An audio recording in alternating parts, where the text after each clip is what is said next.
Hello friends, welcome to study with logic. दोस्तों, आप देख रहे हैं ये यूपी लेखपाल का पेपर है जो कि 2015 में हुआ था। यहाँ पर आप देख सकते हैं 12/9/2015 को ये एग्ज़ाम हुआ था और ये द्वितीय पालिका है, मतलब सेकंड शिफ्ट का पेपर है। और इस वीडियो में हम इसमें मैथ का सॉल्यूशन करने वाले हैं। बहुत ही आसान तरीके से मैं आपको मैथ के क्वेश्चन सोल्व करके बताऊँगा। अगर आपका बैकग्राउंड आर्ट साइड भी है तब भी आपको ये बहुत आसानी से समझ में आ जाएगा। दोस्तों, ये पेपर मैंने भी क्वालिफाई किया था और इसमें मेरे 25 में से 25 थे मैथ में। तो मैं आपको भी बताऊंगा कि आप किस तरीके से मैथ में पूरे के पूरे मार्क्स ला सकते हो।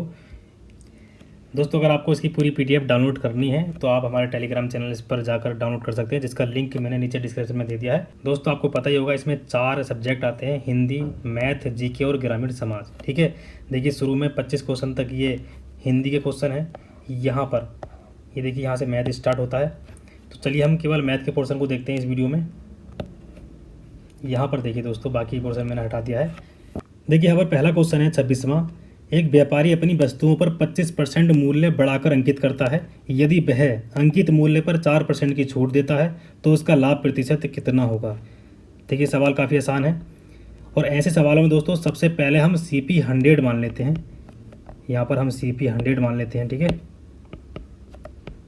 क्योंकि 100 से कैलकुलेशन बहुत आसान हो जाती है। इसमें अगर कितनी परसेंट बढ़ानी होती है तो डायरेक्ट हम बढ़ा सकते हैं। जैसे कि देखिए यहाँ पर ये व्यापारी जो है अपनी वस्तुओं पर 25% मूल्य बढ़ाकर अंकित करता है, मतलब MRP जो है उसका वो कितना है, 25% बढ़ाकर अंकित कर रहा है, मतलब 125। तो देखिए हमने यहाँ पर डायरेक्ट 25 जोड़ दिया, इसलिए हम सीधे 100 मानते हैं। तो ऐसा कोई भी सवाल है सबसे पहले आप CP 100 मान लीजिए, तो आपकी कैलकुलेशन बहुत आसान बन जाएगी। इसके बाद पढ़ते हैं, देखिए यहाँ पर यदि वह अंकित मूल्य पर 4% की छूट देता है। अंकित मूल्य यह है 125, इस पर 4% कम कर देते हैं हम, ठीक है। तो देखिए इसमें 4% कम कैसे करते हैं, तो जो भी वैल्यू है यहाँ पर देखिए 125 है, 125 गुणा 96/100 कर देंगे, मतलब 4% कम करना है। 100 में से 4 घटा देंगे, कितना आएगा 96/100, इससे गुणा कर देते हैं डायरेक्ट, ठीक है। वरना आप ऐसे भी निकाल सकते हैं कि 125 का 4% निकालेंगे, फिर 125 में से वो घटा देंगे। 125 का 4% कितना आएगा, 5 आएगा। उसके बाद यहाँ पर 120 बचेगा, ठीक है। यहाँ से भी आप डायरेक्ट निकाल सकते हैं, इसका 20 आंसर आ जाएगा 20%, या आप इससे गुणा करके निकाल सकते हैं। तो यहाँ पर 25 पंजे 125, 25 चौका 100, 4 से इसे काट देंगे, 4 दूनी 8, 4 चौक 16, 24 से 5 गुणा करेंगे तो 120, ठीक है। यहाँ से भी 120 आ रहा है और यहाँ से भी 120 आ रहा है। तो इस तरीके से CP 100 था और उसने बेची कितने की, 120 की। तो कितना लाभ हो गया उसे, 20% का। तो ऑप्शन सी इसका सही है, 20%, ठीक है। इसके बाद 27वां क्वेश्चन देखते हैं। 27वां क्वेश्चन है, देखिए 3 संख्याओं का योगफल 392 है। पहली तथा दूसरी संख्या का अनुपात 2:3 है और दूसरी तथा तीसरी संख्या का अनुपात 5:8 है। तो पहली संख्या क्या है, देखिए पहली और दूसरी संख्या का रेशियो क्या है, 2:3, ठीक है। और दूसरी और तीसरी, जब हम दूसरी और तीसरी संख्या का अनुपात लिखेंगे तो जो पहले देखिए यहाँ पर दूसरी संख्या थी ये 3, इसी के नीचे अगला जो रेशियो दे रखा है 5:8। तो ये 5 जो है ये दूसरी संख्या है, दूसरी संख्या के नीचे हम दूसरी संख्या लिखेंगे, मतलब 3 के नीचे को हम 5 लिखेंगे, अनुपात 8, ठीक है। तो पहले वाले रेशियो में दूसरी संख्या 3 है और दूसरे वाले रेशियो में ये दूसरी संख्या 5 है। इन दोनों को हम इक्वल कर लेते हैं। इक्वल कैसे करेंगे, तो यहाँ पर हम 5 से गुणा कर देंगे और इसमें हम 3 से गुणा कर देंगे। 3 से गुणा करने के बाद ये दूसरी संख्या जो है ये बराबर आ जाएगी, ठीक है। अब क्या रेशियो आएगा इनका, यहाँ पर देखते हैं। 5 से गुणा करेंगे, 5 दूनी 10, अनुपात 5 तिया 15। और देखिए दूसरी और तीसरी संख्या का अनुपात कितना आ जाएगा यहाँ पर, 3 से गुणा करने के बाद 3 पंजे 15, अनुपात 3 अट्ठे 24। तो ये आ गया, देखिए ये पहली संख्या है, ये दूसरी और ये तीसरी, 10:15:24। इनको सबको जोड़ने के बाद यहाँ पर 49 आ गया, ठीक है। सवाल में क्या निकालना है, सवाल में पहली संख्या निकालनी है। पहली संख्या क्या होगी, टोटल संख्याओं का मतलब तीनों संख्याओं का योग कितना है, 392। पहली संख्या का रेशियो कितना है 10, इनका सबका योग कितना है, टोटल कितना 49।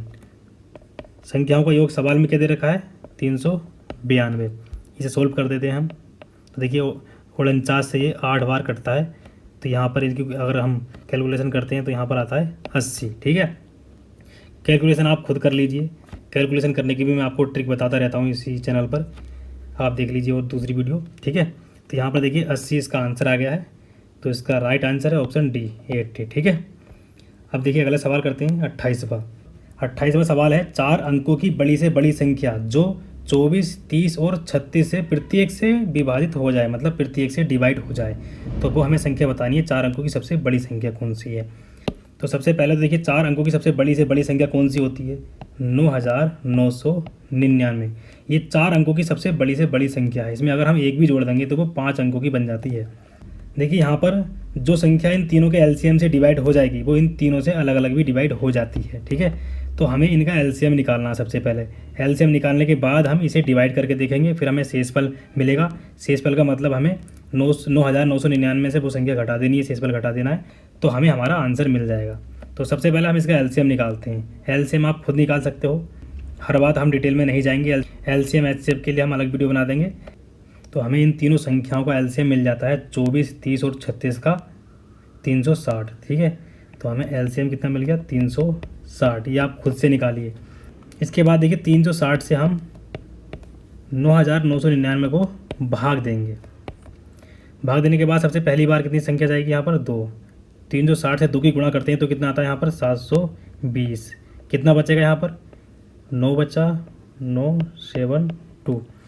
इसके बाद देखिए कितनी बार जाएगा यहाँ पर, ये 7 बार। फिर कितना आएगा यहाँ पर, 0 2 5 2।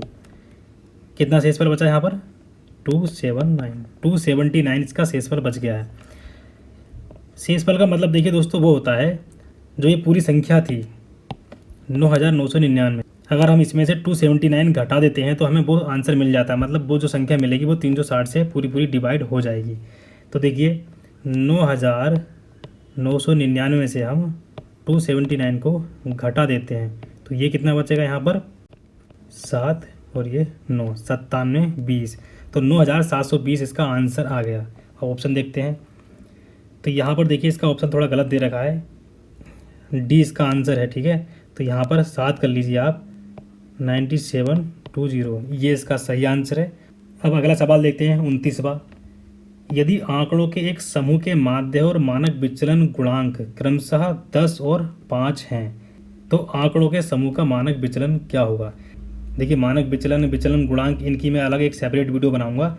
ये स्टैटिक्स का टॉपिक है और स्टैटिक मतलब सांख्यिकी, इसका मैं एक पहले वीडियो बना चुका हूँ जिसमें मैंने आपको माध्य का परिसर और बहुलक बताया था, तो वो वीडियो भी आप देख लीजिए। इसके बाद हम विचलन गुणांक और मानक विचलन की वीडियो बनाने वाले हैं। तो इसे तो आप ऐसे ही समझ लीजिए, डायरेक्ट मैं आपको बता देता हूँ इसका फॉर्मूला क्या होता है। देखिए यहाँ पर मानक विचलन पूछा है, मानक विचलन का फॉर्मूला होता है माध्य गुणा विचलन गुणांक, ठीक है। माध्य यहाँ पर कितना है तो सीधे हमें इनकी मल्टीप्लाई कर देनी है, ठीक है। माध्य गुणा मानक विचलन गुणांक, तो ये है 10 गुणा 5। इसका आंसर कितना आ जाएगा, 50। तो हमारा ए ऑप्शन ठीक है, 50, ठीक है। इस तरीके से आप कर सकते हैं और बिल्कुल अलग मैं आपको इसकी सेपरेट वीडियो बनाकर दूंगा जिसमें आप बहुत ठीक से समझ जाओगे ये सब चीज़ें। इसके बाद देखिए 30वां सवाल देखते हैं हम। 30वां क्वेश्चन है, यदि x² + 1/x² बराबर 23 हो तो x⁴ + 1/x⁴ का मान है। तो इसका मान निकालना, देखिए बहुत ही आसान सा सवाल है, आपने ऐसे सवाल ज़रूर देखे होंगे। देखिए यहाँ पर ये x⁴ है और ये है x और ये x⁴ 2। तो देखिए सिंपल सा आप सोच सकते हैं, अगर हम इसे पूरे का स्क्वायर करेंगे तो हमें ये मिल सकता है। तो हमें इसका स्क्वायर कर देना है। तो आपने a + b का होल स्क्वायर का फॉर्मूला सुना होगा, a² + b² + 2ab, वही फॉर्मूला हमें इसमें अप्लाई करना है। देखिए अगर आपके ये सवाल एक बार समझ में आ गया तो आप ओरली भी कर सकते हो। जैसे कि देखिए मैं अब आपको करके बताता हूँ। ये 23 है, जब आप इस पूरे का स्क्वायर करोगे, ठीक है, तो बराबर में जो आगे है इसका भी स्क्वायर होगा। तो 23 का स्क्वायर कितना होता है, 23 का स्क्वायर 529 होता है। 529 में देखिए इधर क्या आएगा, यहाँ पर 2 आएगा, 2 जब उधर जाएगा तो -2 हो जाएगा, तो 527 इसका आंसर बचेगा, जो कि यह है ऑप्शन सी, ठीक है। अब बिल्कुल ठीक से मैं आपको डिटेल में करके बताता हूँ।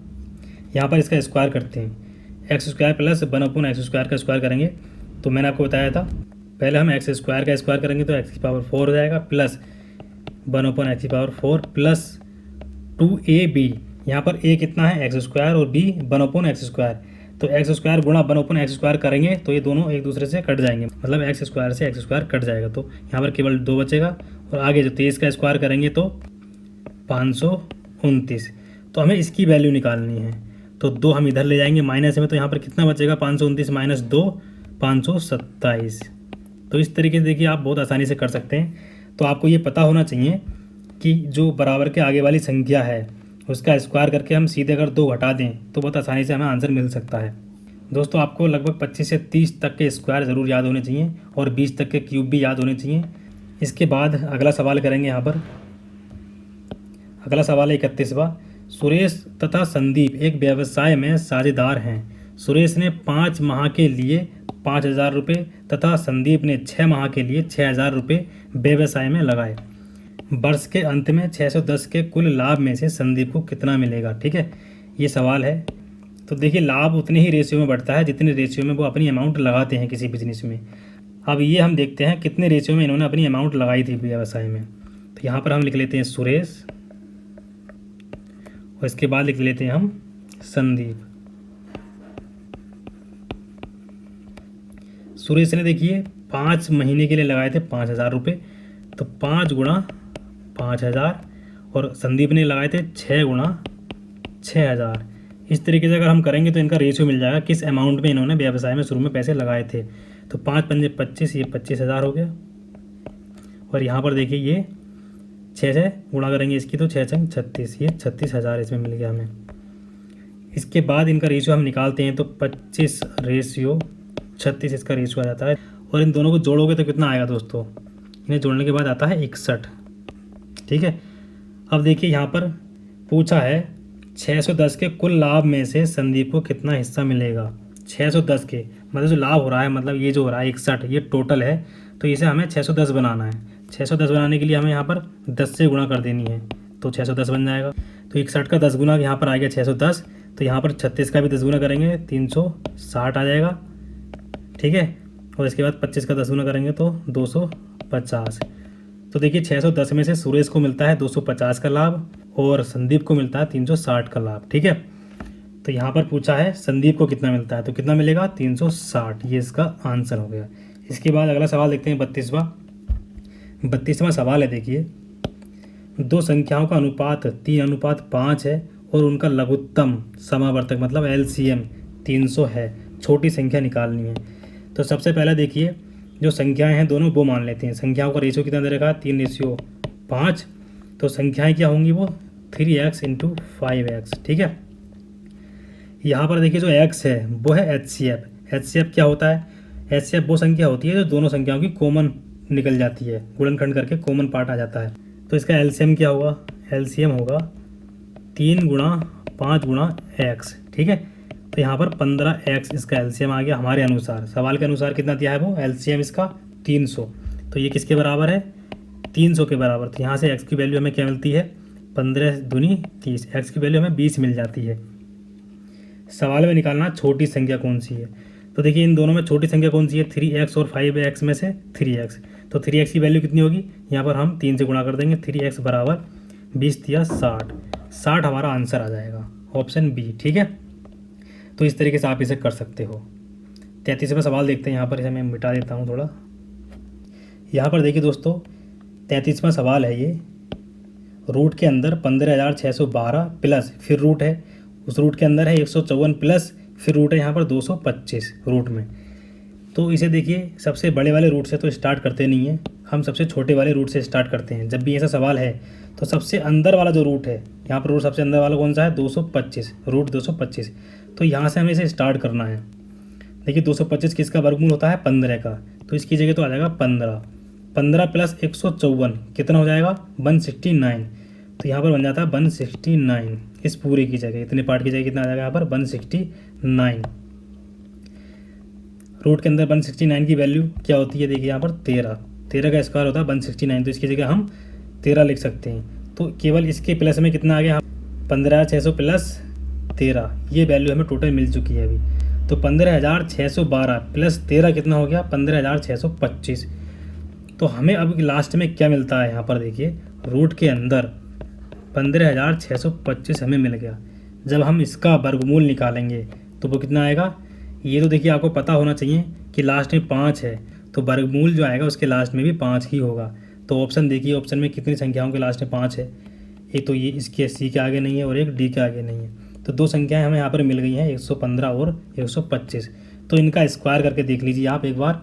स्क्वायर करने के बाद हमें जो संख्या मिलती है वो 125 होती है। 125 का स्क्वायर होता है 15,625। ठीक है, तो इस तरीके से हमें आंसर मिल जाता है 20 का। इसके बाद देखिए 34वां सवाल करते हैं।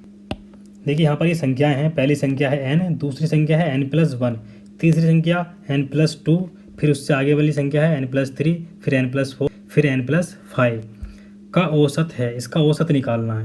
तो सबसे पहले तो यही समझ लीजिए कि ये संख्याएं जो हैं सब अलग अलग हैं। जो ब्रैकेट के अंदर संख्या दे रखी हैं ये एक संख्या है, n+2 एक संख्या है, n+3 एक संख्या है, n+4 एक संख्या है और n+5 एक संख्या है। तो आपको पता होगा कि इन संख्याओं का औसत कैसे निकालते हैं। इन सबको जोड़ने के बाद वो जितनी संख्याएं होती हैं उससे डिवाइड कर देते हैं। यहाँ पर देखिए इन्हें जोड़ेंगे तो हर एक में n तो आ रहा है, तो n प्लस ये n plus n plus n plus n plus n, कितने n है यहाँ पर 6n है, तो 6n प्लस कितना आएगा उसके बाद। यहाँ पर देखिए दूसरी संख्या में एक भी है, एक फिर दो, एक और दो तीन, तीन और तीन छः, छः और चार 10, 10 और 5 15, तो 6n प्लस 15 हमें मिल गया। अपॉन किससे डिवाइड करेंगे, इन संख्याओं से, कितनी संख्याएं हैं ये, ठीक है। तो यहाँ पर है 6 संख्याएं, n एक संख्या हुई n+1, दूसरी संख्या हुई, इस तरीके से यहाँ पर ये 6 संख्याएं दे रखी हैं। तो 6 से डिवाइड कर देंगे, हमें क्या मिलेगा n प्लस 15/6। 15/6 को हम 3 से डिवाइड करेंगे, 3 दूनी 6, 3 पंजे 15, 5/2 आ जाएगा। तो n प्लस 5/2 हमें आंसर मिल गया, जो कि ऑप्शन डी है, ठीक है। 35वां सवाल देखते हैं अब। यदि किसी भिन्न के हर में 1 जोड़ा जाता है तो भिन्न 1/2 हो जाती है। यदि भिन्न के अंश में 1 जोड़ा जाता है तो भिन्न 1 हो जाती है। भिन्न के अंश और हर का योगफल निकालना है। सवाल में क्या दे रखा है वही हम ठीक से लिख लेते हैं इक्वेशन के रूप में। सवाल में पहले दे रखा है, देखिए यदि किसी भिन्न में हम 1 जोड़ते हैं तो भिन्न क्या हो जाती है 1/2। तो अब सबसे हम पहले मान लेते हैं भिन्न क्या है, वो हम भिन्न मान लेते हैं। जो भिन्न है वो x/22 है, ठीक है। पहले केस में दे रखा है अगर हम हर में 1 जोड़ते हैं, हर मतलब नीचे वाला हर होता है, ऊपर वाला अंश होता है, हर में 1 जोड़ते हैं 22+1 करते हैं तो वो भिन्न क्या हो जाती है 1/2। और दूसरे केस में क्या दे रखा है यहाँ पर, यदि भिन्न के अंश में 1 जोड़ा जाए, अंश में मतलब x में x+1 किया जाए तो भिन्न क्या हो जाती है 1 हो जाती है। तो यहाँ पर हमें 2 इक्वेशन मिल गई हैं, इन्हें सोल्व करते हैं। पहली इक्वेशन से हमें मिलता है 2x बराबर y+1, दूसरी इक्वेशन से हमें मिलता है x बराबर y-1, ठीक है। तो ये हमें मिल गया है। तो यहाँ पर भी हम 2x कर लेते हैं, क्योंकि ये 2x है तो यहाँ भी 2x कर लेते हैं। उसके बाद हम बराबर कर देंगे दोनों को, तो हमें y की वैल्यू पता चल जाएगा। तो यहाँ पर 2x करेंगे तो 2 से गुणा कर देंगे, 2y-2, ये मिल गया हमें। इसके बाद देखिए ये भी 2x है और ये भी 2x है, तो इनकी वैल्यू y+1 और इसकी वैल्यू है 2y-2, इन्हें बराबर कर देते हैं। तो y+1 बराबर 2y-2। जब हम इसे सोल्व करेंगे तो इससे y की वैल्यू क्या निकल कर आएगी 3 निकल कर आएगी, ठीक है। इस 3 से हम x की वैल्यू निकाल सकते हैं, किसी भी इक्वेशन में रख दीजिए। x की वैल्यू हम इस इक्वेशन में रख सकते हैं। तो इस इक्वेशन में रखने के बाद x की वैल्यू आती है x बराबर 3 - 1 2, x बराबर 2 मिल गया, y बराबर 3 मिल गया। तो मतलब हमें दोनों संख्याएं मिल गई हैं x/y। अब इन दोनों संख्याओं का योग निकालना था, तो 3 + 2 5, 3 + 2 5 कर देंगे तो 5 इसका आंसर आ जाएगा, ऑप्शन बी, ठीक है। x/y तो संख्या थी, x हमें क्या मिल गया 2, y मिल गया हमें 3, 3 और 2 को जोड़ेंगे तो 5 आ जाएगा, इसका ऑप्शन बी ठीक हो जाएगा, ठीक है। अब देखिए अगला सवाल है यहाँ पर 36वां क्वेश्चन है। 3 भिन्न भिन्न पात्रों में भिन्न भिन्न मात्राओं के दूध और जल के मिश्रण हैं, ठीक है। 3 भिन्न भिन्न पात्र हैं जिसमें कि दूध और जल के मिश्रण हैं, जिनकी माप 403 लीटर, 434 लीटर और 465 लीटर है। बड़े से बड़े माप लीटर में क्या होनी चाहिए जिससे कि सभी भिन्न भिन्न मात्राओं को पूर्णतः मापा जा सके। तो देखिए हो सकता है कुछ स्टूडेंट के ये सवाल समझ में नहीं आया हो, तो मैं एक छोटा सा एग्जाम्पल से मैं आपको ये समझा के बताता हूँ। ये 2 पात्र हैं, ठीक है। ये है दोस्तों 4 लीटर का और ये है 6 लीटर का। तो हमें एक ऐसा बर्तन चाहिए जिन्हें हम इन दोनों पात्रों को माप सकें। तो देखिए 3 तो यहाँ पर हो नहीं सकता, क्योंकि 3 से ये 4 नहीं नापा जा सकता, तो इसका आंसर 2 हो सकता है, ठीक है। अगर 2 लीटर का कोई बर्तन है तो 2 को हम 2 बार नापेंगे तो ये 4 वाला भर जाएगा, और 3 बार नापेंगे तो ये 6 वाला भर जाएगा। जैसे कि इन दोनों के लिए ये 2 वैल्यू है, इसी तरीके से इन तीनों के लिए क्या वैल्यू होनी चाहिए, बड़ी से बड़ी वैल्यू जिनसे हम तीनों को नाप सकें, वो निकालना है। तो देखिए 2 क्या है इसमें, 2 इन दोनों संख्याओं का HCF है। तो कुल मिलाकर हमें इन तीनों संख्याओं का HCF निकालना है। ठीक है, तो हम इसे मिटा देते हैं। जैसा कि दोस्तों मैं आपको बता रहा हूँ, HCF हमें निकालना है। HCF वो बड़ी से बड़ी संख्या होती है जिसके टेबल में, मतलब जिसके पहाड़े में या जिसके गुणनखंड में ये तीनों संख्याएं आ जाएं। तो यहाँ पर देखिए 4 ऑप्शन है, हम इसे ऑप्शन से करेंगे, अगर वैसे करेंगे तो बहुत देर लग जाएगी। तो देखिए यहाँ पर 4 ऑप्शन में है, 4 ऑप्शनों में देखिए यहाँ पर ऑप्शन सी जो है ये 70 है, लास्ट में 0 है। तो 0 को हम कितनी बार भी गुणा करेंगे तो लास्ट में 0 ही आता है। 70 से हम 70 दूनी करेंगे तो 140 आ जाएगा, लास्ट में 0 ही रहेगा। तो देखिए ये संख्याएं तो आने वाली है नहीं 70 से, तो ये तो इसका आंसर हो नहीं सकता। इसके बाद हम दूसरे को सोल्व करके देखते हैं, 51 को देखते हैं, क्योंकि हमें बड़ी से बड़ी संख्या निकालनी है। सबसे पहले बड़ी संख्या हमने 70 देख ली 4 ऑप्शनों में से, उसके बाद 51 है। 51 को हम सोल्व करके देखते हैं। 51 को देखिए हम पहली वाली संख्या जो है 403 लाकर देखते हैं हम 51 से आता है क्या नहीं। तो 51 से जब हम 8 की मल्टीप्लाई करते हैं, 8 पंजे 40, तो यहाँ पर कितना मिलता है हमें 408, जबकि यह है 403। तो ये भी इसका आंसर गलत है, पूरी बार कटना चाहिए। अब हम 41 से देखते हैं, 41 से कट रहा है क्या। तो देखिए 41 की जब हम 10 से गुणा करते हैं तो ये आता है 410, ये 410 आता है, और हमें क्या लाना है 403। तो ये भी पूरी बार नहीं कटेगा 41 से 403। तो लास्ट में एक ऑप्शन बचता है, ऑप्शन बी, यही इसका राइट आंसर होगा। देखिए जब भी आपके सामने 3 ऑप्शन गलत हो जाएं, बिल्कुल आप कंफर्म हो कि ये तीनों गलत हैं, तो जो चौथा ऑप्शन बचता है उसे राइट लगा दीजिए बिना कुछ सोचे समझे, क्योंकि इसे आप सोल्व करने की कोशिश करोगे तो आपका टाइम ही वेस्ट होगा। तो इससे में तो आप कर ही लीजिए इसे, जैसे कि 31 है, 31 है, तो 31 में हम कितने से मल्टीप्लाई करें जो कि 403 आ जाए। तो 31 में हम 13 से मल्टीप्लाई करेंगे, 13 से मल्टीप्लाई करेंगे तो ये आता है 403। तो ये इससे पूरी बार कट रहा है। 431 से ये संख्या भी कट जाएगी, 434 भी और 465 भी। हर एक को करके मत देखिए, बेवजह टाइम वेस्ट होगा। ठीक है, हमें आंसर मिल चुका है इन तीनों आंसर को गलत करने से ही, तो ज़्यादा टाइम वेस्ट हमें नहीं करना है, अगले सवाल की ओर बढ़ जाना है। यहाँ पर देखिए 37वां सवाल है, 720 मिठाइयाँ बच्चों में बराबर इस प्रकार बांटी जाती हैं कि प्रत्येक बच्चे को मिली मिठाइयों की संख्या बच्चों की कुल संख्या के 20% के बराबर होती है। प्रत्येक बच्चे को कितनी मिठाइयाँ मिली, ये निकालना है। तो देखिए इसमें सबसे पहले हम बच्चों की संख्या मान लेते हैं x, जिससे कि सवाल बहुत आसान बन जाएगा। तो देखिए मान लीजिए बच्चों की संख्या क्या है x। ठीक है, अब देखिए 720 मिठाइयाँ हैं, 720 मिठाइयाँ हमें x बच्चों में बांटनी है। कितनी आएंगी खुद ही आप हिसाब लगा सकते हो, 720 बटा x करेंगे तो हर एक बच्चे पे कितनी मिठाइयाँ आ जाएंगी, ये आ जाएगा। जैसे कि एक छोटे से एग्जाम्पल से मैं आपको बताता हूँ, 5 बच्चे हैं, 5 बच्चों में आपको 10 पेन बांटने हैं, तो एक पे कितने पेन आएगा, 2 पेन आएंगे।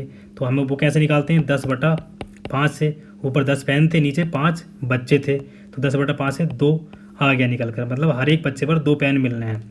तो देखिए जब भी आपको बड़ी संख्या दे रखी होती हैं और आपको कन्फ्यूजन होता है, तो उसके लिए आप छोटे से एग्जाम्पल से उसे समझ लीजिए।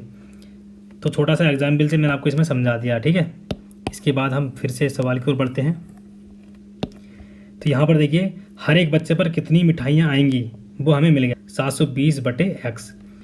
इसके बाद दिया है प्रत्येक बच्चे को मिली मिठाइयों की संख्या बच्चों की कुल संख्या के 20% के बराबर है। मतलब ये जो संख्या है, प्रत्येक बच्चे को जो मिठाइयाँ मिली हैं वो जो संख्या है वो कुल संख्या के 20% के बराबर है। कुल संख्या हमने कितनी मानी थी, x मानी थी, x के 20% के बराबर है ये वाली वैल्यू 720 बटा x। ठीक है, तो 20% का मतलब 20 बटा 100 कर देंगे। तो यहाँ पर देखिए हमें क्या मिलता है, एक्स स्क्वायर, इसे एक्स से एक्स ही गुणा करेंगे, एक्स स्क्वायर मिल जाएगा। यहाँ पर 20 पंजा 100 हो जाता है, तो 5 से उसकी मल्टीप्लाई करेंगे 720 की, तो यहाँ पर कितना आएगा 720 गुणा 5। तो यहाँ पर देखिए ये स्क्वायर है, ये स्क्वायर दे रखा है यहाँ पर, तो स्क्वायर है तो हम इसे पूरा सोल्व नहीं करेंगे क्योंकि स्क्वायर भी हमें ख़त्म करना है। पूरे को सोल्व करेंगे तो हमारे कैलकुलेशन और बढ़ जाएगी। तो हम 720 को इस तरीके से तोड़ते हैं कि हमारा स्क्वायर भी बहुत आसानी से सोल्व हो जाए। स्क्वायर का मतलब होता है इधर जब हम स्क्वायर को लेकर जाएंगे तो वो रूट में बन जाएगा, तो x बराबर ये रूट हो जाएगा। ठीक है, तो 720 के गुणनखंड हम इस तरीके से करते हैं कि 2 के पेयर बन जाएं। तो एक तो ये 5 है, तो 5 का एक और पेयर बना लेते हैं, तो 5 से इसे हमें डिवाइड कर देते हैं। 5 ही करना 5, यहाँ पर 2 बचा, 5 चौक 20, फिर 5 चौक 20, फिर गुणा यहाँ पर 5 आ गया था क्योंकि 5 से डिवाइड करा था, फिर ये वाला 5। तो देखिए 5 का पेयर एक ये हो गया, यहाँ पर स्क्वायर है, और इस 144 का तो आपको पता ही है, 12 से 12 गुणा करते हैं तो 144 आता है। जब हम x निकालेंगे तो 144 का हमें 12 मिल जाएगा और इस 5 गुणा 5 का हमें 5 मिल जाएगा, तो 12 पंजे 60। तो x की वैल्यू आ जाती है 60। निकालना क्या था हमें, प्रत्येक बच्चे को कितनी मिठाइयाँ मिली, तो 720/60 कर देना हमें, ठीक है। तो 720/60, 6 से कट जाएगा, 6 दूनी 12, 12 हमारा आंसर आ जाएगा ऑप्शन सी। तो इस तरीके से आप इस सवाल को कर सकते हैं। देखिए कितना आसान सवाल था।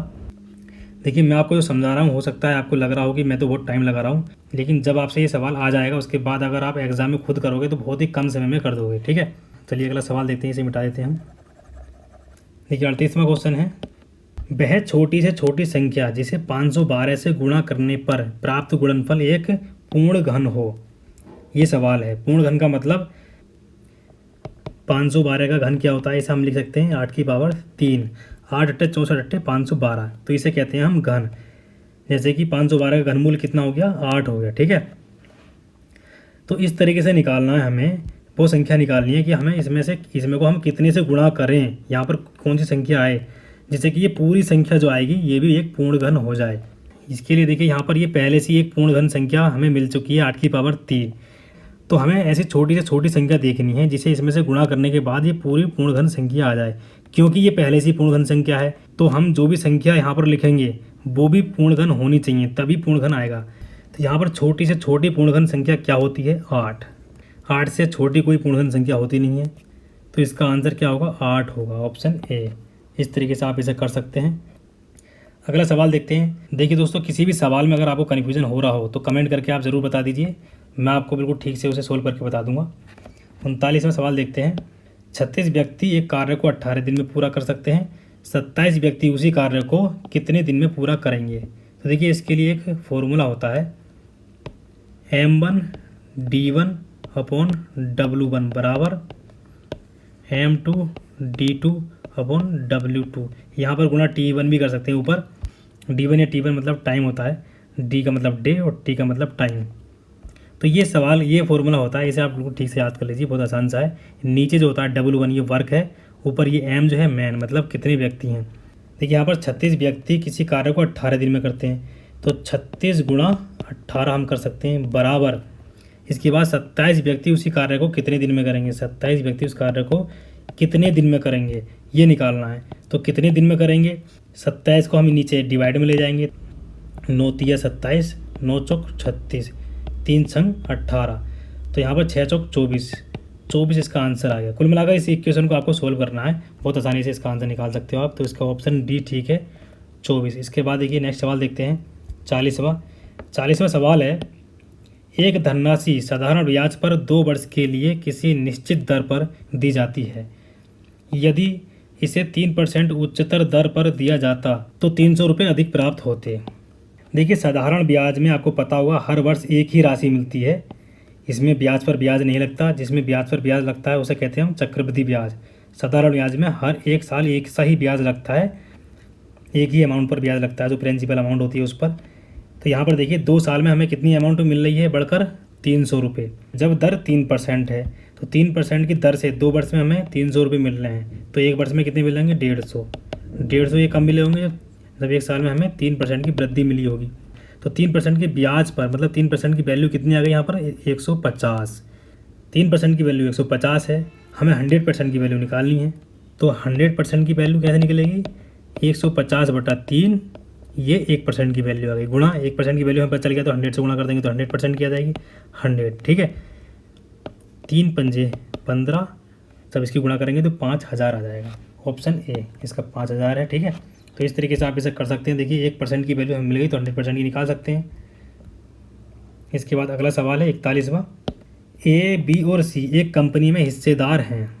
किसी वर्ष में ए को लाभ होता है 1/3 और बी को 1/4 लाभ मिला और सी को 5000 रुपये मिले। यहाँ पर देखिए, यहाँ पर इसका भाग नहीं लिख कर दिया, तो हम इसका भाग निकाल लेते हैं। ये 5000 रुपये से कितना में भाग मिला है ये निकाल लेते हैं।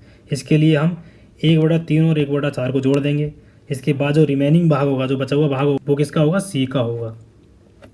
तो हम 1/3 और 1/4 को जोड़ देते हैं। 3 चौक 12, यहाँ 4 + 3 कर देंगे, जोड़ना आपको आता होगा भिन्न में। इसके बाद 7/12 मिल गया। तो देखिए कोई भी एक अमाउंट थी, उसमें से 12 में से 7 भाग तो ये हो गया इन दोनों के पास, ए और बी के पास, ठीक है। 12 में से 7वां भाग, तो बचा हुआ कितना भाग हो गया? 12 में से 7 भाग ये हो गया, तो 12 - 7 5 भाग बचा 12 में से 5 भाग ये हो गया सी के पास। तो देखिए जब भी आपको बचा हुआ भाग निकालना होता है तो आप इस तरीके से निकाल सकते हैं। जैसे कि देखिए कोई भाग है, मान लीजिए कोई एक वैल्यू है, उसमें से 1/3 हमें पता है, तो 1/3 के अलावा जो बचा हुई भाग कितना होगा? वो 2/3, क्योंकि 3 में से 1 भाग ये हो गया, तो बचा हुआ कितना भाग बचा? 3 में से 2 भाग बचा, तो 2 भाग को कैसे लिखेंगे हम? 2/3। तो इस तरीके से डायरेक्ट हम निकाल सकते हैं इसे। अगर हमारा एक भाग आ गया 7/12, तो बचा हुआ भाग कितना हो गया? 5/12, तो 7 5 12, इस तरीके से आप इसे निकाल सकते हैं। तो 5/12 जो है ये है सी के पास। सी के पास कितनी अमाउंट है, कितनी लाभ का कितना हिस्सा मिला उसे? 5,000 रुपये। तो सी की वैल्यू है 5,000 रुपये, मतलब 5/12 की वैल्यू है यहाँ पर, 5/12 की वैल्यू है 5,000 रुपये। और निकालना है ए को कितना मिला, तो ए को कितना मिला था? 1/3। तो यहाँ पर हमें 1/3 की वैल्यू निकालनी है। तो पहले तो हम ए की वैल्यू निकाल लेते हैं, 5 से इसे भाग कर देते हैं तो 1,000 आ जाएगा, तो यहाँ पर 12,000 आ जाता है। 1/3 मतलब 3 से डिवाइड कर देंगे तो यहाँ पर कितना आएगा? 3 चौक 12, ये 4,000 आ गया। ए को कितनी मिली? 4,000 अमाउंट लाभ की, ठीक है। तो ऑप्शन इसका बी ठीक है, 4,000। इस तरीके से आप इसे कर सकते हैं। इसके बाद देखिए अगला सवाल देखते हैं, 42वां सवाल।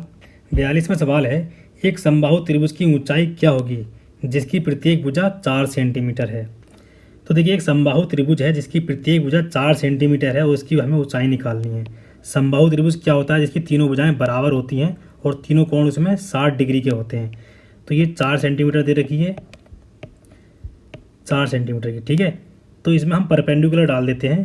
देखिए समबाहु त्रिभुज में परपेंडिकुलर डालते हैं तो ये दोनों को बराबर भागों में बांट देता है, इस तीसरी भुजा को बराबर भागों में बांट देता है। तो ये टोटल 4 थी, तो ये कितना हो गया? ये 2 हो गया, ये भी 2 हो गया। हमें निकालना है ये एच कितनी है। परपेंडिकुलर डाला है हमने तो ये 90 डिग्री होगा। तो ये हमें क्या मिल गया? एक समकोण त्रिभुज मिल गया।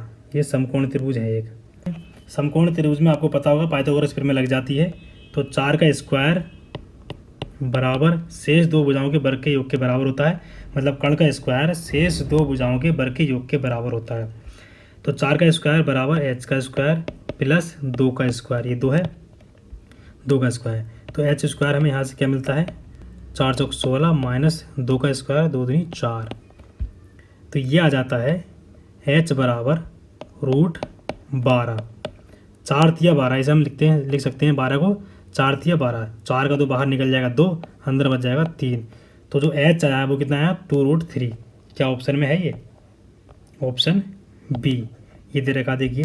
तो इसकी ऊंचाई कितनी आ गई? 2√3। तो इस तरीके से आप इसे कर सकते हैं। अगला सवाल देखते हैं, 43। सवाल दे रखा देखिए, एक त्रिभुज की 3 भुजाओं की लंबाइयाँ क्रमशः 35, 40 और 45 सेंटीमीटर हैं। त्रिभुज का क्षेत्रफल निकालना है। तो देखिए जब भी ऐसा त्रिभुज दे रखा हो जिसमें कि तीनों भुजाएं अलग अलग हैं और ना ही इसमें उसकी ऊंचाई दे रखी है, तो ऐसी कंडीशन में हम उसका क्षेत्रफल कैसे निकालते हैं? हेरोइन के फॉर्मूले से। हेरोइन का फॉर्मूला आपको पता होगा, मैं यहाँ पर लिख देता हूँ। देखिए तो त्रिभुज का क्षेत्रफल ऐसी कंडीशन में हम निकालते हैं, इसका फॉर्मूला होता है S minus A, S minus B, S minus C। ये ABC तीनों भुजाएं हैं त्रिभुज की, और S जो है, S है अर्ध परिमाप। अर्ध परिमाप क्या होता है? S बराबर A + B + C/2। ये अर्ध परिमाप है, मतलब परिमाप का आधा। तो 3 भुजाएं यहाँ पर दे रखी हैं, तीनों भुजाओं से हम इसका अर्ध परिमाप निकाल देंगे। 35 + 40 + 45, ये 3 भुजाएं थी अपॉन 2। तो इसे जोड़ने के बाद कितना आ जाएगा? 120/2, ये आ गया 60। तो हमें 60 क्या मिल गया यहाँ पर? इसका अर्ध परिमाप। अब हम इसे इसमें फिट कर देते हैं, बराबर 60।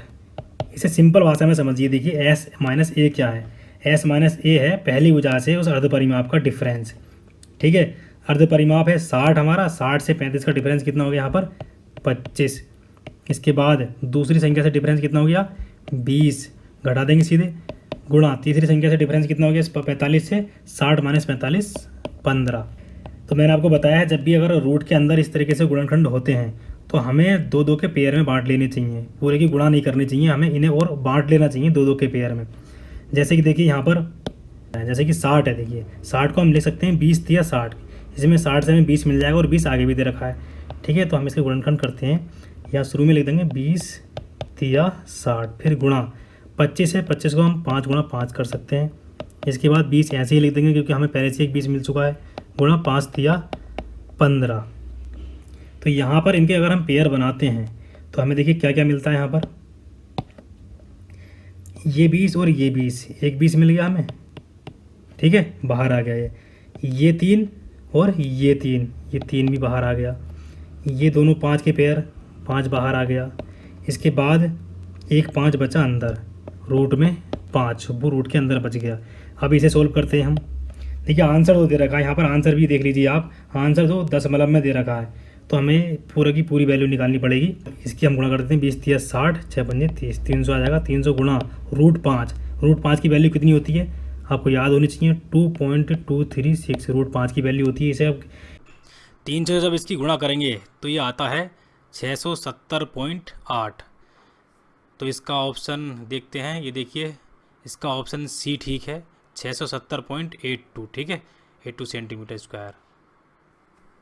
तो आप याद रखिए किसी भी त्रिभुज की अगर तीनों भुजाएं अलग अलग हैं तो आपको उसका क्षेत्रफल इस फॉर्मूले से निकालना पड़ेगा। इसके बाद अगला सवाल देखते हैं, 44वां सवाल है, रघु ने 1200 किलोमीटर की यात्रा हवाई जहाज से तय की जो उसकी कुल यात्रा की 2/5 भाग थी। तो देखिए कुल यात्रा का 2/5 कितना है यहाँ पर, 1200 किलोमीटर, इस तरीके से सोचिए आप। उसके बाद देखिए उसने कुल यात्रा का 1/3 भाग कार द्वारा तथा शेष यात्रा रेलगाड़ी द्वारा तय की। रेलगाड़ी द्वारा तय की गई यात्रा की दूरी निकालनी है। तो सबसे पहले देखिए जो हमें पता है वो लिख लेते हैं। हमें क्या पता है, 2/5 की वैल्यू पता है जो हवाई जहाज से तय की थी, वो कितनी है, 2/5 की वैल्यू 1200 किलोमीटर, ठीक है। अब 2/5 की वैल्यू तो 1200 किलोमीटर है, तो टोटल वैल्यू हम कैसे निकालेंगे, मतलब जो टोटल दूरी थी 1, उसमें से 2/5 की वैल्यू 1200 है, तो उस 1 की वैल्यू कैसे निकालेंगे हम, 1200/2 गुणा 5, मतलब इधर ले जाएंगे इन दोनों को, ठीक है। तो इसे सोल्व करते हैं हम, 2 छक्के 12, 6 पंजे 30, तो टोटल दूरी थी 3000 किलोमीटर। अब देखते हैं, देखिए क्या निकालना है। यहाँ पर देखिए दिया है उसने कुल यात्रा का 1/3 भाग कार द्वारा तय किया, शेष यात्रा रेलगाड़ी से तय की, तो रेलगाड़ी से हमें निकालनी है। तो यहाँ पर देखिए पहले वाले सवाल की तरह ही सवाल मैंने आपको बताया भी है, यहाँ पर 2/5 तो उसने हवाई जहाज से तय की थी, प्लस 1/3 कार से तय कर ली, तो बची कितनी, इन दोनों को जोड़ लेते हैं, उसके बाद बचा हुआ भाग निकल जाएगा। तो यहाँ पर 3 पंजे 15, ऊपर 6, यहाँ पर 5, तो कितना आ गया यहाँ पर ये 11/15। जब मैंने आपको बताया है 15 में से 11 पार्ट ये हो गया, तो 15 में से कितना पार्ट बचा यहाँ पर, 4/15, तो बचा हुआ पार्ट कितना हो गया, 4/15। तो 4/15 वो रेलगाड़ी से तय करता है। तो टोटल दूरी कितनी है, 3000, 3000 का हमें 4/15 निकाल देना है, 3000 गुणा 4/15, 15 से इसे काट देंगे, 15 दूनी 30, 4 दूनी 8, कितना आ जाएगा यहाँ पर इसका आंसर, 800 किलोमीटर वो रेलगाड़ी से तय करता है। तो इसका आंसर कितना है, ऑप्शन डी, 800 किलोमीटर। इस तरीके से आप इसे कर सकते हैं। इसके बाद देखिए 45वां क्वेश्चन देखते हैं। 45वां क्वेश्चन है, देखिए एक शोधकर्ता ने निम्नलिखित प्रतिदर्श आंकड़ों को एकत्रित किया। तो ये सीरीज है, देखिए इसकी माध्यिका निकालनी है। तो मैं एक स्टैटिक्स की वीडियो बना चुका हूँ, सांख्य की वीडियो बना चुका हूँ, जिसमें मैंने आपको माध्यिका, परिसर और बहुलक निकालना बताया था। तो वो वीडियो अगर आपने नहीं देखी है तो डिस्क्रिप्शन में मैंने उसका लिंक दे दिया है, वहाँ जाकर आप वो वीडियो देख सकते हैं। बहुत ही आसान तरीके से मैंने आपको वीडियो में बताया है। तो मैं एक बार और ओरली बता देता हूँ। देखिए माध्य होता है, जो भी सीरीज दे रखी होती है उसका एवरेज जो होता है, उसका औसत जो होता है वो होता है माध्य। माध्य का क्या होती है, देखिए इस पूरी सीरीज को असेंडिंग ऑर्डर में लिखने के बाद, मतलब आरोही क्रम में लिखने के बाद जो बीच वाली संख्या आती है, सबसे बीच वाली संख्या, वो होती है माध्य का। और परिसर होता है सबसे बड़ी संख्या माइनस सबसे छोटी संख्या, मतलब सबसे बड़ी संख्या और सबसे छोटी संख्या का डिफरेंस जो होता है वो होता है परिसर। और बहुलक क्या होता है, जो संख्या सीरीज में सबसे ज़्यादा बार आती है वो होता है बहुलक, ठीक है। हमें क्या निकालना, माध्यिका। माध्यिका के लिए सबसे पहले हम इसे असेंडिंग ऑर्डर में लिख लेते हैं, मतलब आरोही क्रम में लिख लेते हैं। इसका आरोही क्रम देखिए, सबसे पहले हम 1 को लिख लेते हैं, सबसे छोटी संख्या है 1। उसके बाद उससे बड़ी संख्या लिखेंगे, फिर उससे बड़ी संख्या लिखेंगे, यही तो होता है आरोही क्रम। तो 1 के बाद सबसे बड़ी संख्या कौन सी है? 4, 4 लिख लिया। 4 के बाद उसके बड़ी संख्या 5 है। 5 यहाँ पर देखिए 3 बार आया है, तो 5 हम 3 बार लिख लेंगे, यहाँ पर ये कोमा लगा देंगे बीच में। इसके बाद 5 के बाद देखिए यहाँ पर 6 है। 6 कितनी बार आया है? 2 बार। तो जो संख्या जितनी बार आई है उतनी ही बार ही लिखेंगे हम। 6 के बाद 7 आया है। 7 यहाँ पर केवल एक ही बार है। इसके बाद 8 भी आया है यहाँ पर देखिए। इसके बाद बचा है यहाँ पर 12। 12 यहाँ पर 2 बार है, तो ये 12 बच गया 2 बार। तो यहाँ पर देखिए इनमें सबसे बीच की संख्या कौन सी है? टोटल संख्याएं कितनी है ये देखिए, 1 2 3 4 5 6 7 8 9 10 11, 11 संख्याएं हैं। 11 संख्याओं में बीच वाली संख्या कैसे निकालेंगे? देखिए 5 इधर से घटा दीजिए, 1 2 3 4 5, यहाँ तक ये 5 संख्याएं आ गई। और इधर से 5 संख्या हटा दीजिए, 1 2 3 4 5, तो बीच में क्या बचता है? 6 बचता है। ये जो संख्या आई है ये है इसकी माध्यिका। इस तरीके से आप इसे कर सकते हैं। अगर ज़्यादा ही लंबी सीरीज है तो जितनी संख्याएं होती है, जैसे कि इसमें 11 संख्याएं हैं, 11 प्लस 1/2 कर देंगे तो हमारा जो बीच वाली संख्या आएगी वो आ जाएगी। जैसे 11 प्लस 1 करा कितना आ जाएगा? 12/2, कितना मिल गया हमें? 6। तो छठी संख्या जो होगी, देखिए पहली संख्या ये है, दूसरी, तीसरी, चौथी, पाँचवीं, छठी संख्या यहाँ पर क्या है? 6 ही है। तो इसका आंसर क्या हो जाएगा? 6। इस तरीके से आप इसे निकाल सकते हो। ऑप्शन ए इसका सही है। अगला सवाल देखते हैं। अगला सवाल दिया है यहाँ पर 46वां सवाल है।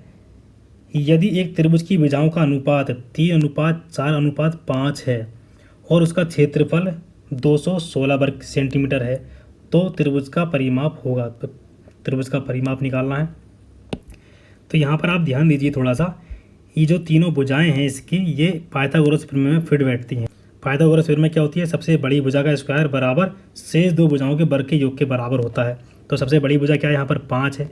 5 का स्क्वायर कितना हो गया? 25। छोटी भुजाएं कौन कौन सी हैं? 4 और 3। 4 का स्क्वायर हो गया 416 और 3 का स्क्वायर 3 3 9। तो इन दोनों को जोड़ने के बाद कितना आ रहा है? 25। ये 25 इसके बराबर आ रहा है। यही तो होती है पाइथागोरस प्रमेय। तो पाइथागोरस प्रमेय से हमें ये चल गया पता, ये जो त्रिभुज दे रखा है ये कैसा त्रिभुज है? समकोण त्रिभुज है। मतलब इसमें एक कोण समकोण है। इसका क्षेत्रफल दिया है 216। हम त्रिभुज बना लेते हैं। यहाँ पर देखिए ये एक त्रिभुज है,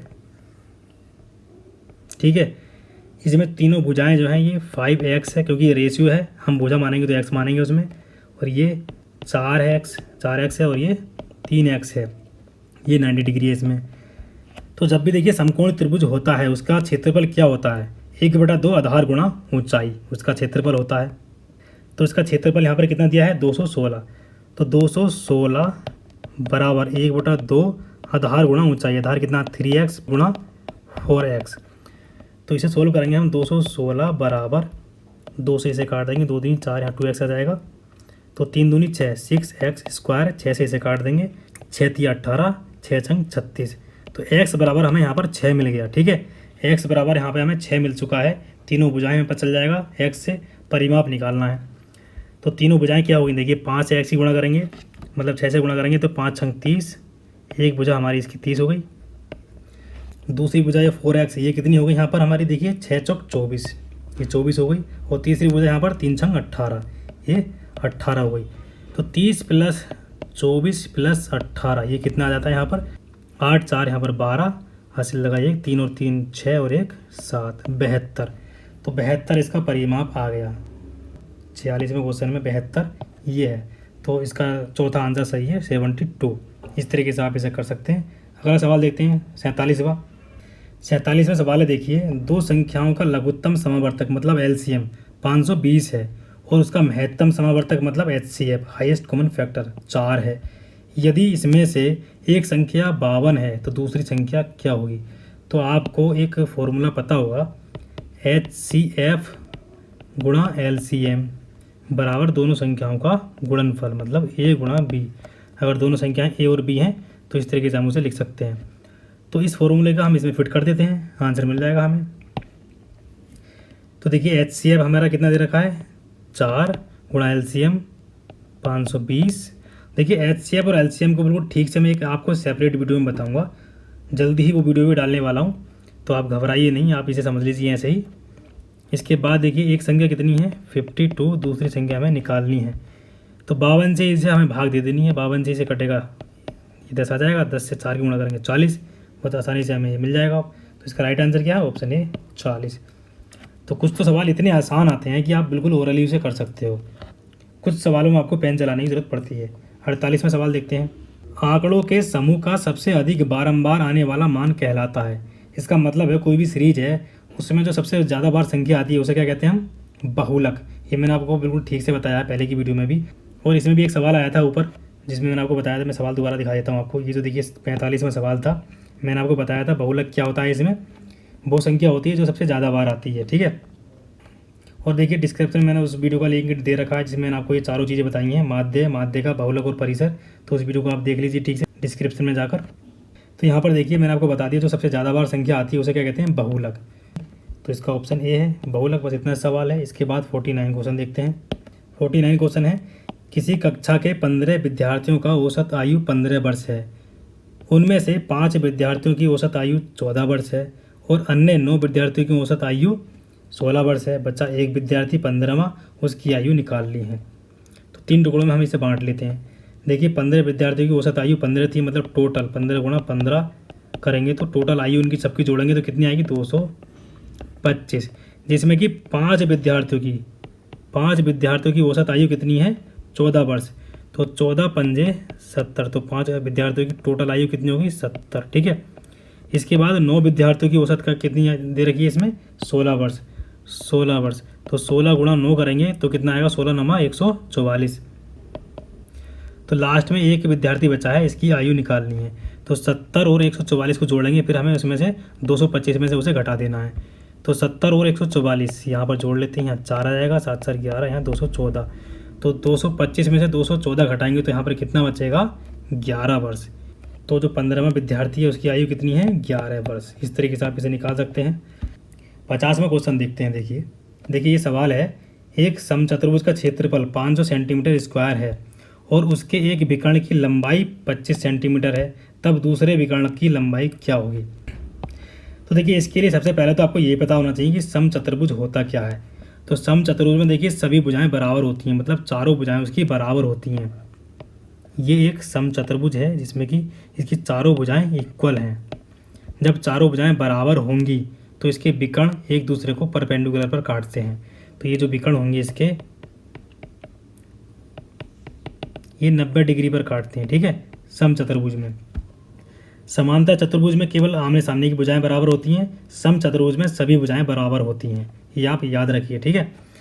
देखिए समचतुर्भुज का जो क्षेत्रफल होता है वो होता है 1/2 फिर d1 इंटू d2, 1/2 गुणा दोनों विकर्णों का गुणनफल। ये पहला विकर्ण है d1, ये दूसरा विकर्ण है d2, ठीक है। सवाल में देखिए इसका क्षेत्रफल दे रखा है 500 बराबर 1/2 गुणा d1 कितना है? 25, दूसरा विकर्ण हमें निकालना है। इसे सोल्व कर लेते हैं।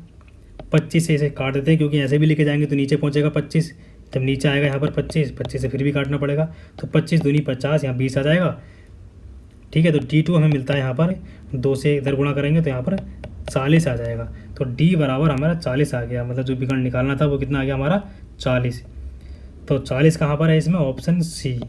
इस तरीके से आप इसे कर सकते हैं। तो देखिए यहाँ पर 25 सवाल ये मैथ के थे, ये अलग अलग टॉपिक के थे और अलग अलग टॉपिक की भी वीडियो हम इसी चैनल पर अपलोड करने वाले हैं। सभी की प्लेलिस्ट में आपको वीडियो मिल जाएंगी। कुछ लेक्चर हमने अपलोड कर दिए हैं और कुछ आगे अपलोड करेंगे। तो देखिए जितने भी स्टेट लेवल के एग्ज़ाम हैं UPSSC में, RO ARO BDO लेखपाल UPSI वगैरह, ये सब एग्ज़ाम जो है इनकी तैयारी हम इसी चैनल पर आपको कराने वाले हैं।